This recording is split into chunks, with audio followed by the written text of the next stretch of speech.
মনে রাখবেন একটা হাদিস, সারা জীবন মনে রাখবেন। বান্দা আল্লাহর সম্পর্কে যেমন ধারণা করে আল্লাহ বান্দার সাথে তেমন।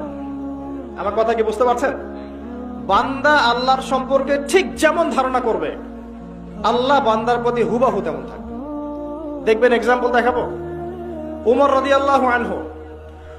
রাদিয়াল্লাহু আনহু বলতেন, দোয়া করতেন যে আল্লাহুম্মা উরযুকনি শাহাদাতান ফি সাবিলিক ওয়া ফি বালাদি নবিক।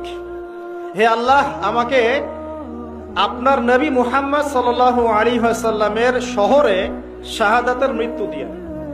কথা বুঝতে পারছেন? বুঝেন নাই মনে হয়।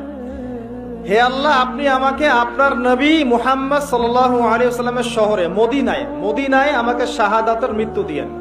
মদিনায় শাহাদাতের মৃত্যু পাওয়ার কোনো চান্স আছে? কারণ মদিনা তো ইসলামিক রাষ্ট্র, এখানে ইসলামিক হুকুমত তখন কায়েম ছিল, সবাই মুসলিম, বেশিরভাগই, কিছু কিছু অমুসলিম আছে খুব অল্প।